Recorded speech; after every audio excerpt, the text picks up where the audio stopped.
Good afternoon. It's terrific to be here. But let me start actually on a more sober note.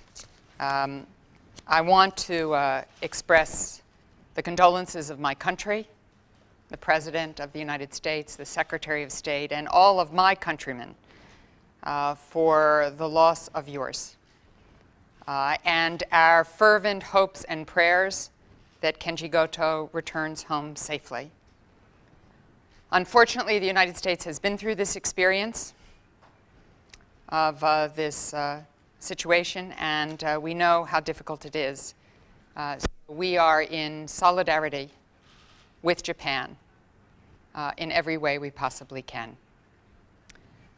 I have had excellent conversations while I've been here in Japan. As was noted, this is the last stop on a long trip. It actually began not here in Northeast Asia, but in Berlin for a G7 political directors meeting, and then I was in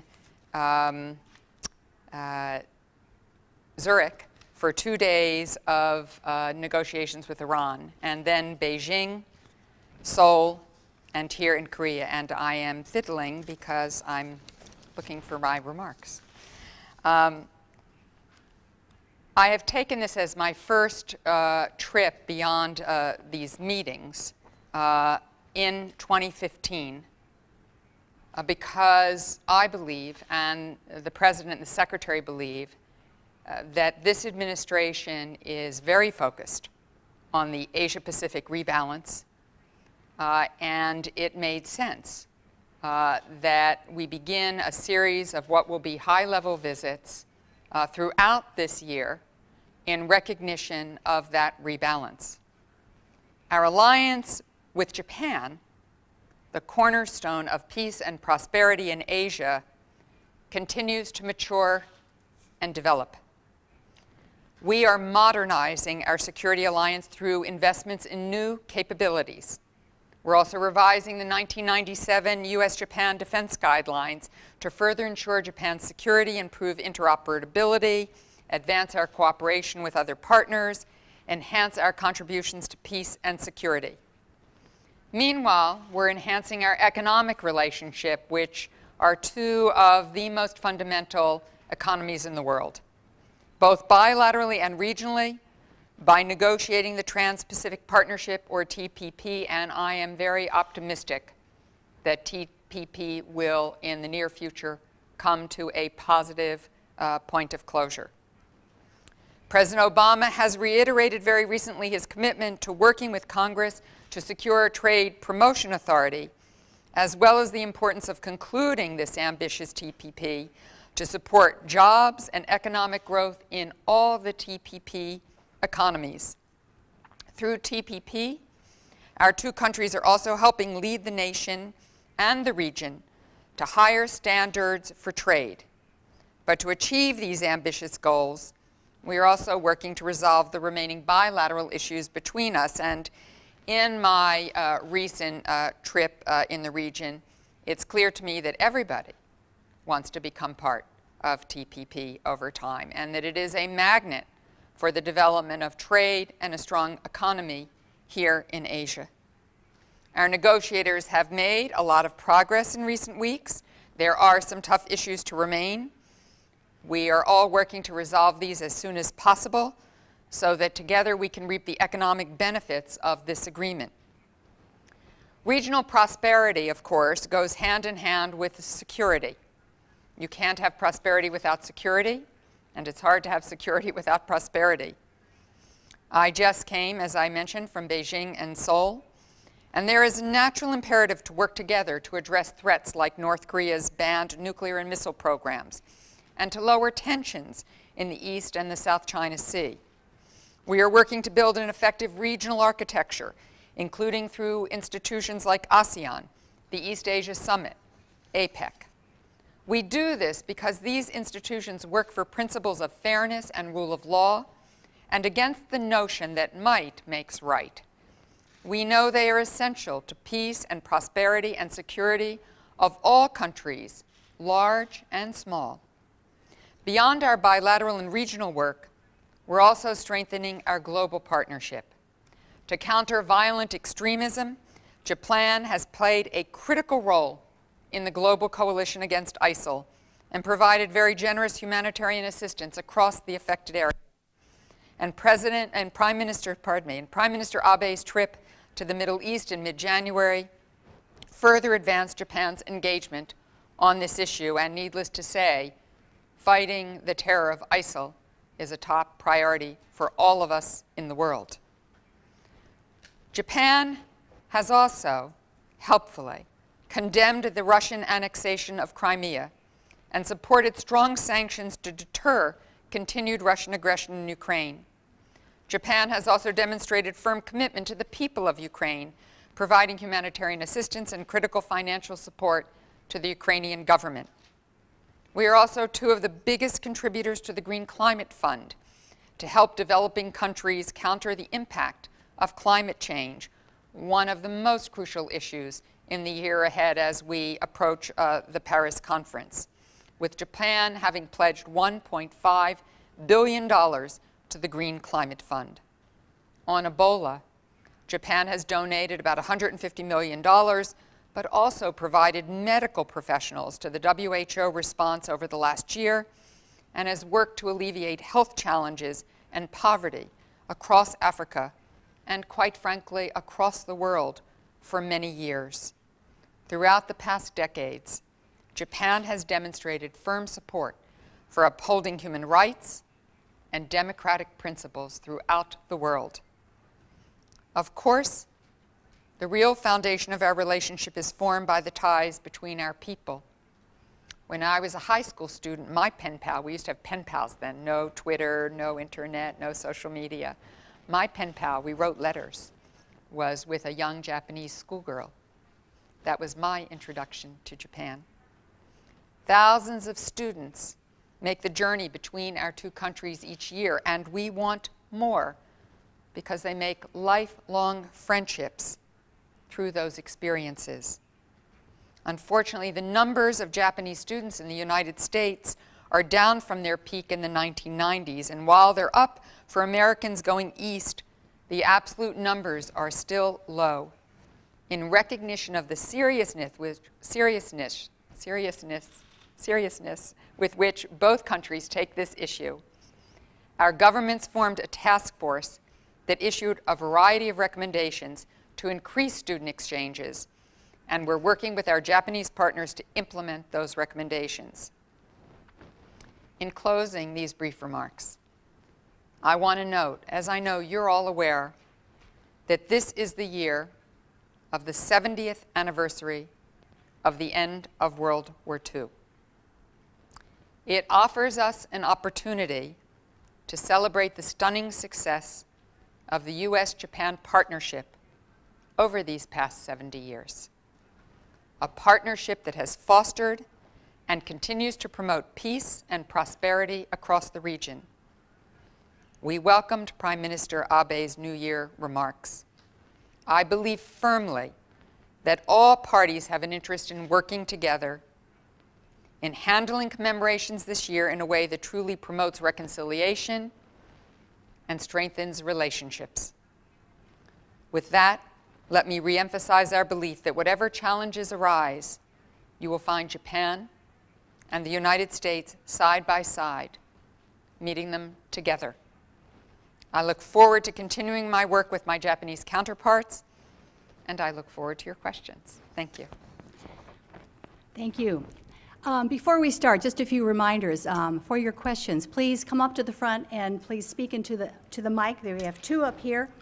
Try to make your questions concise, and don't forget to give your name and affiliation before you ask the question. So let's start with the Japanese press side. Question, raise your hand and I'll call on you. This gentleman right here, front row. Please come to the microphone. My name is Mochizuki. I'm with the Japanese newspaper Asahi Shimbun. Thank you very much for doing this, and then welcome to Japan. Let me start with a question about ISIL, or the Islamic State. As you know, the Japanese government has been struggling to release Kenji Goto, who's been taken hostage by ISIL for a long time, and then and now Jordanian government, who's been cooperating with Japan, is now saying that they can swap the prisoner in Jordan, who is a terrorist, and in prison for 10 years, with the Jordanian pilot who's been taken hostage by the ISIL. And my question is, do you agree with such a kind of swap between the prisoner and the hostage? And also, we really appreciate our gratitude to you because you expressed your solidarity with Japanese people. But what kind of support can we expect from U.S. government with this situation? Thank you. So I think you will all appreciate and understand that it is best for me to not answer your question. That what is most important right now is our support for the Japanese people and for Japan's government, and to do everything to bring Kenji Goto home. And we will leave that to the discussions that are going on and the decisions that are being made by the government of Japan. Okay. Next question from the international press. Okay. The woman right there with the brown jacket. Isabel Reynolds from Bloomberg. On the same topic, you mentioned... pick the microphone up a little bit? Sorry. Thank you.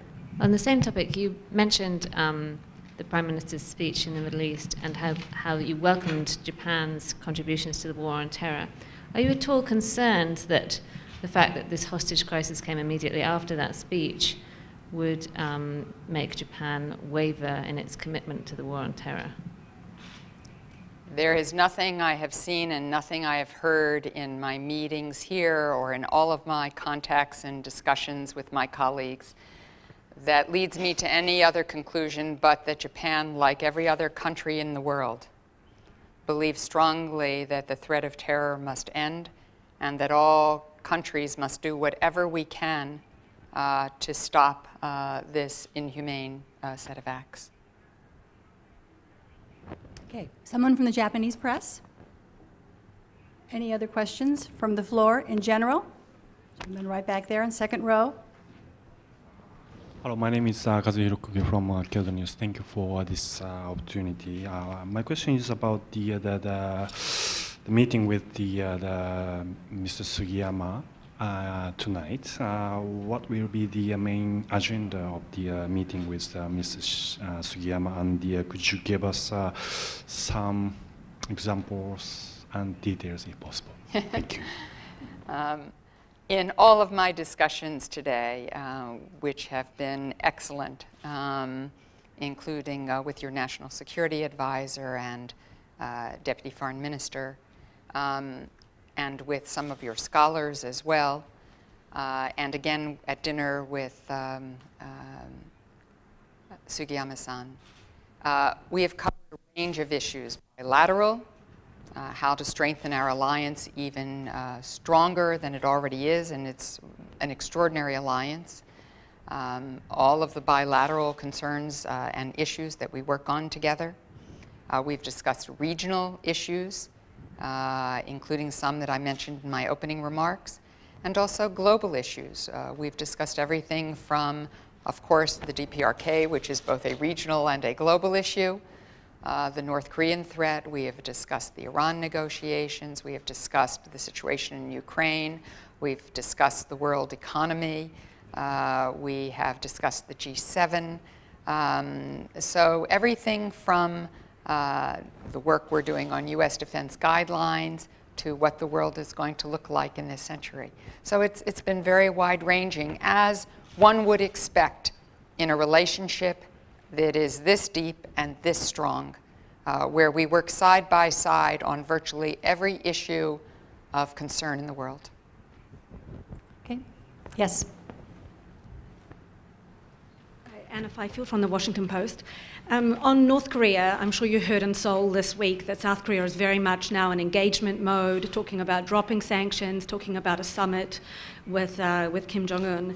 And that could hardly be more different from your position, the American position, looking at increasing sanctions, the president talking about the inevitable collapse of North Korea.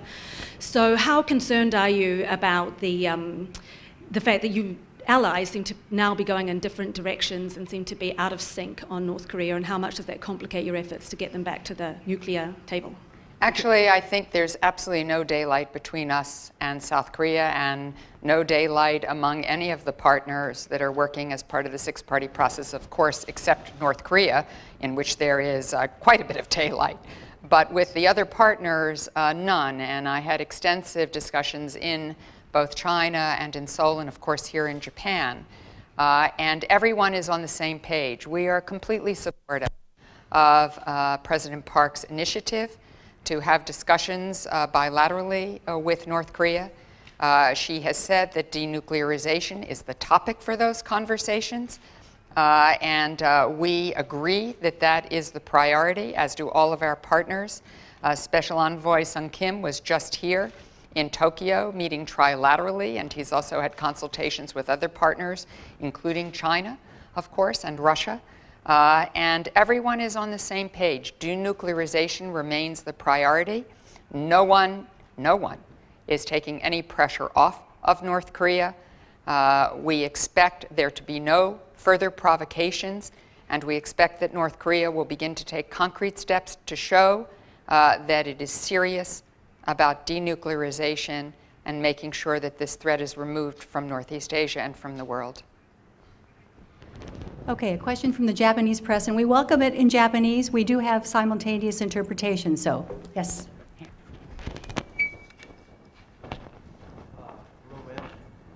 Is there a microphone on? Oh, hello, ma'am. My name is Shota Sato. I work for TBS Television in Tokyo, but I ask my question in Japanese. 戦後70年について言及されましたが、安倍総理が70年で談話を出すというふうにおっしゃっていますけれども、この内容について、村山元総理あるいは小泉元総理が引き継いできたものについて大義は継承するけれども、細々したとした点であるというようなことをおっしゃってるんですけど、この点についていかがお考えでしょうか。Thank you.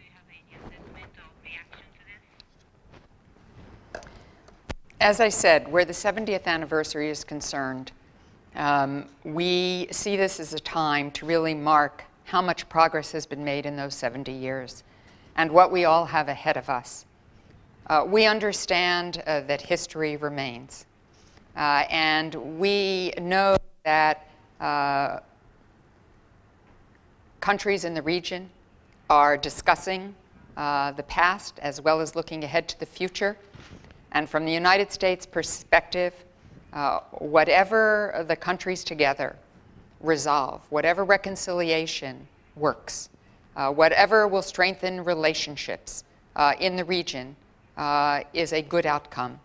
And we anticipate that we will have that good outcome because my sense in all of my talks here in Northeast Asia is that everyone wants to look ahead to an even better, brighter, stronger future here in Northeast Asia and in the world.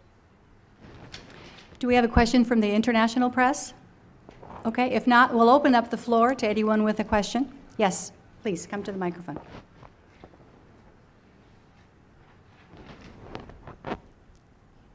My name is Sakai Toyama. I'm Ryukyu Shinpo, Okinawa Place. 日本語で質問させていただきます。沖縄のですね、米軍普天間飛行場問題についてお聞きします。昨年の11月に普天間飛行場の辺野古移設に反対する知事が当選しました。沖縄では非常に日米のその米軍再編の普天間の部分で反対の声が高いです。これに対するまず受け止めと、今回日本政府との交渉で普天間飛行場問題についてどのような協議がなされたのかお聞かせください。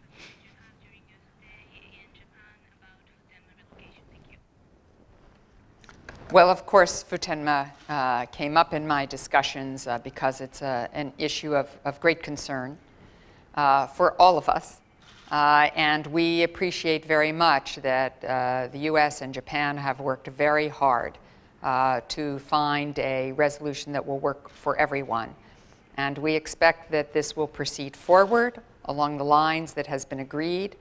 And the US will do everything it can to deal with any impacts of concern by the people of Japan. Okay, next question. We're opening up the floor to anyone who would like to ask a question. Please raise your hand. Gentleman in the back.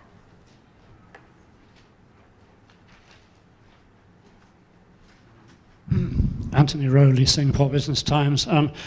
This is perhaps only peripherally related to today's subject, but as you're aware, 21 countries recently signed a memorandum of understanding in Beijing to tentatively to join what is known as the Asian Infrastructure Investment Bank.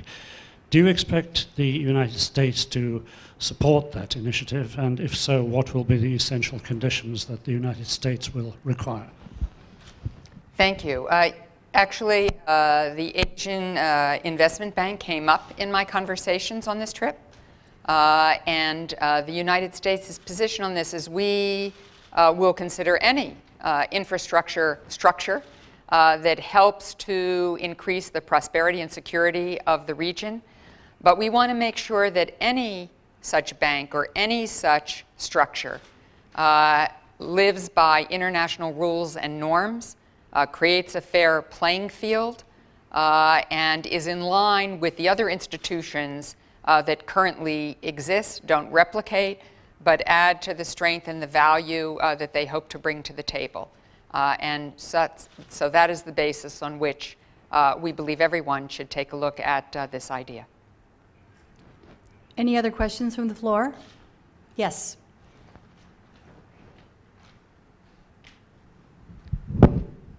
Good afternoon, Madam Secretary. My niche newspaper, my name is Omai. One more time, I have a question about ISIL.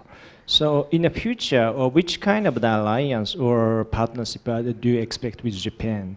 For instance, EU has currently discussing the new strategy against terrorism. So do you have any particular in your mind? Well, the expectations are the expectations that I think Japan and every other country of the over 60 countries that are part of the anti-ISIL coalition want, which is to, over time, because it will take time, to degrade and then take out ISIL. But this is not just a military campaign. That's only one part of the anti-ISIL effort. There is also a need for humanitarian assistance because there are so many refugees and internally displaced people, particularly out of Syria as a result of ISIL's actions. There is a need to deal with the issue of foreign fighters, people who go to particularly Syria and even Iraq to fight with ISIL and then may return to their home country and create terror there. As we have seen, unfortunately, in the last weeks. There is an effort of countering violent extremism. What can we do so that young people don't think their future rests with a terror organization, but rests with a better education and building a strong economy so they have a job? It is also a strategy that involves strengthening and supporting the government of Iraq as it tries to gain control and maintain control of their country and the future of their country now with the threat of ISIL. So there are many prongs to this effort, stopping the financing mechanisms for ISIL. So countries around the world are doing different things to try to deal with this issue and ensure that this threat no longer threatens any of us. This will take a considerable period of time to achieve, but there is intent on more than the 60 countries because many countries are doing this bilaterally or on their own, even if they aren't part of the anti-ISIL coalition, but more than 60 countries are. Another question from the floor? Yes, the gentleman in the back.